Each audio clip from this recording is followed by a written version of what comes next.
ராஜ்ஸ்டார் Valli kitchen நேர்களுக்கு வணக்கம். இன்னைக்கு வந்து நம்ம காளான் குருமா செய்வது எப்படின்னு வீடியோக்குள்ள போலாம் வாங்க. இப்போ வந்து முழுமையாக நம்ம வந்து காளான் வந்து அப்படியே க்ளீன் பண்ணி நல்லா சுத்தமாக வடிகட்டி வச்சுருக்கோம். அதுக்கு தேவையான முட்டை, பட்டை லவங்கம், சோம்பு, கொத்தமல்லி, பச்சை மிளகாய், கருவேப்பிலை, தாளிப்புக்கு எண்ணெய், அரைச்சி வச்சுருக்க வெங்காயம் விழுது, தக்காளி விழுது, பச்சை பட்டாணி, மஞ்சத்தூள், இஞ்சி பூண்டு பேஸ்ட்டு, கார மிளகாத்தூள், மட்டன் மசாலா, உப்பு, தனியாத்தூள். நம்ம வந்து இப்போ செய்வதுக்கு போகலாம். இப்போ வந்து ஒரு புளியிலேருந்து எண்ணெய் ஆட் பண்ணிக்கலாம்ல. எண்ணெய் காஞ்சிடுச்சு. இப்போ நம்ம வந்து பட்டை லவங்கத்தை போட்டுக்கலாம். அது கூட கொஞ்சமாக பெரிய சோம்பு கொஞ்சம் வந்து போட்டுக்கலாம். இது நல்லா வறுந்துச்சு. இப்போ வந்து கொஞ்சமாக வந்து பச்சை மிளகாய் போட்டுக்கலாம்.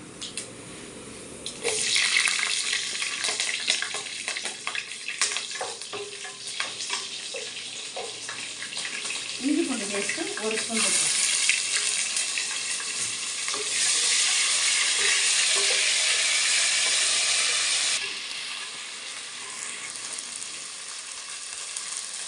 இஞ்சி பூண்டு வந்து பச்சை ஸ்மெல் போயிட்ட பிறகு கொஞ்சமாக நம்ம வந்து கருவேப்பிலை ஆட் பண்ணிக்கலாம்.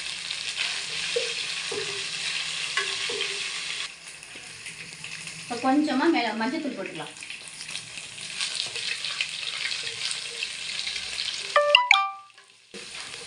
அரைச்சி வச்சிருக்கிற வெங்காய விழுது இதில் கொட்டிக்கலாம்.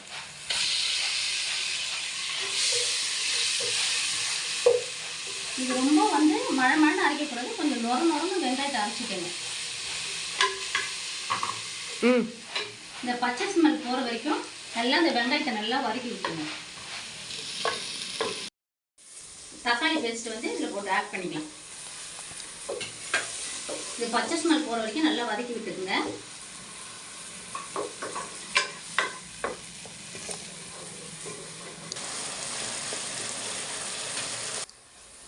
இங்கே பாருங்கள், வெங்காயம், தக்காளி, இஞ்சி பூண்டு எல்லாம் வதக்கிடுச்சு. இப்போ வந்து நம்ம வந்து மசாலா ஐட்டத்தை வந்து கலந்துக்கலாம் வாங்க.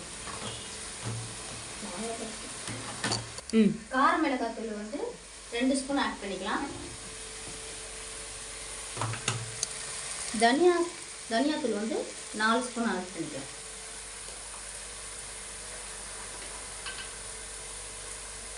நாலு 5 ஸ்பூன் ஆட் பண்ணிக்கலாம்.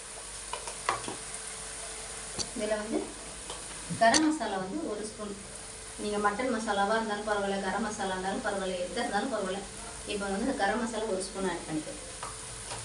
இதுக்கு தேவையான அளவு வந்து உப்பு மட்டும் கொஞ்சமாக சேர்த்துக்கலாம். கொஞ்சமாக சேர்த்துக்கணும். இது நல்லா அந்த பச்சை வாசனை போகிற வரைக்கும் நல்லா வதக்கி விட்டுருங்க.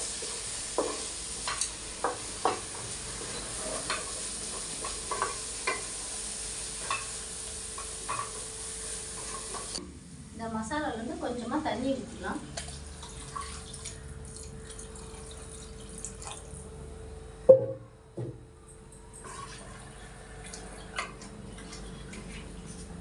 தண்ணி ஊற்றி ஸ்டவ் வந்து ஃப்ரீயில் வச்சுக்கலாம்.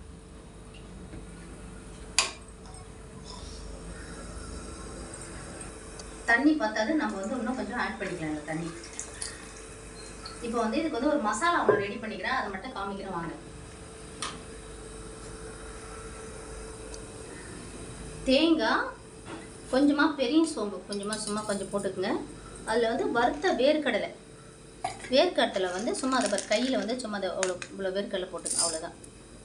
போட்டு இது நல்லா ஃபைன் பேஸ்ட்டாக நல்லா அரைச்சிட்டு வந்து லாஸ்ட்டில் வந்து இதில் வந்து நம்ம மிக்ஸ் பண்ணிக்கலாம். நான் இதை அரைச்சி எடுத்துகிட்டு வந்துடுறேன்.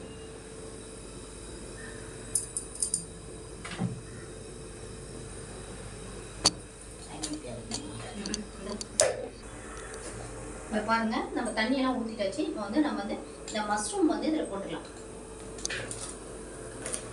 மஷ்ரூம் போட்டு இப்போ பச்சை பட்டாணி இது வந்து முழுசாகவே கடையில் கிடச்சி நான் உரிச்சு வச்சுருந்து இதில் வந்து பார்த்து இதில் ஆட் பண்ணிக்கலாம். இதுக்கு இப்போ இந்த குருமாவுக்கு தேவையான அளவு மட்டும் இப்போ நம்ம உப்பு வந்து போட்டுக்கலாம். ஃபஸ்ட்டு கொஞ்சமாக போட்டால் இந்த குருமாவுக்கு தேவையான அளவு மட்டும் உப்பு போட்டுக்கலாம். அது நல்லா வேகட்டும். அதுக்கப்புறம் நம்ம 10 நிமிஷம் செஞ்சு அதில் மசாலாவை அரைச்சி விடலாம். இங்கே பாருங்கள், இது நல்லா ஒரு 10 நிமிஷம் நல்லா கொச்சிச்சிங்க. இப்போ கொச்சும் போது நம்ம என்ன பண்ணால் இதில் வந்து 2 முட்டையை உடச்சி ஊற்றிக்கலாம்.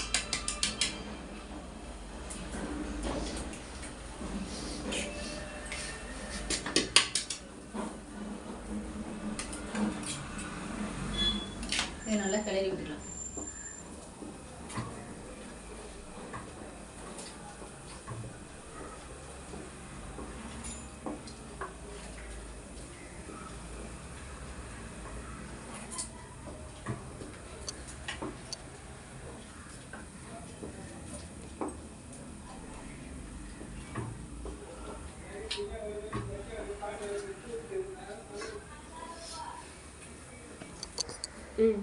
இப்போ நம்ம வந்து அரைச்சி வச்சிருக்க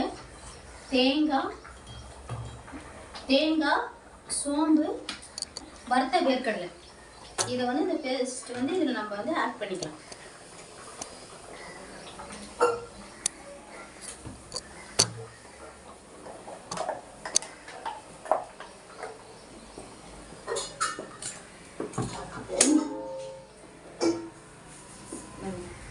நல்லா இதில் வந்து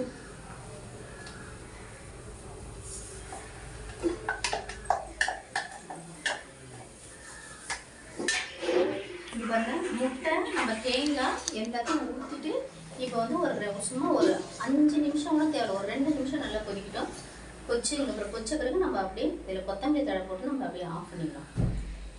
ஒரு 2 நிமிஷம் கொதிச்சா போதும்.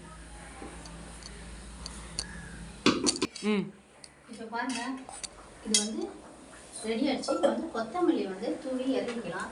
என்கிட்ட வந்து புதினா தழை இல்லை. நீங்கள் வந்து புதினா தழை இருந்தால் இதில் வந்து ஆட் பண்ணால் ரொம்ப நல்லாயிருக்கும். கருவேப்பிலையை நீங்கள் ஸ்கிப் பண்ணிவிட்டு புதினா தழையை வந்து ஆட் பண்ணால் நல்லாயிருக்கும். என்கிட்ட இல்லைன்றதுனால அதில் கருவேப்பிலை போடுறேன். நீங்கள் வந்து இன்னும் புதினா தழை இருந்தால் இன்னும் நல்லாயிருக்கும். உங்களுக்கு நல்லா முடிஞ்சிச்சு. இப்போ நம்ம ஸ்டவ் வந்து ஆஃப் பண்ணிடலாம். இங்கே பாருங்கள், நம்ம முழுசாக போட்டோம். இது வெந்துட்டோடனே ரொம்ப சின்னதாகிடுச்சு பாருங்கள். அதனால தான் நான் முழுசாக போட்டேன். ஏன்னா பொடி பொடியாக கட் பண்ணி போட்டால் நம்ம எடுத்து சாப்பிட முடியாது. அதுக்காக தான் நான் வந்து அப்படியே முழுசாக போட்டேன். இங்கே பாருங்கள், நீங்களும் இந்த மாதிரி முழுசாக போட்டு ட்ரை பண்ணி பாருங்கள். இது வந்து இட்லி, தோசை, சப்பாத்தி, பூரி, ஆப்பம், இடியாப்பம், தேங்காய் சாதம், பிரிஞ்சி சாதம், இதுக்கு எல்லாத்துக்குமே இந்த குருமா வந்து நல்லாயிருக்கும். இதை நீங்கள் இதுமாரி நீங்கள் செஞ்சு எல்லா சாப்பாட்டுக்கும் நீங்கள் நான் சொன்ன எல்லா டிஷ்ஷும் நீங்கள் வந்து போட்டு சாப்பிட்டு பாருங்கள். ரொம்ப நல்லாயிருக்கும். Mushroom kurma ready.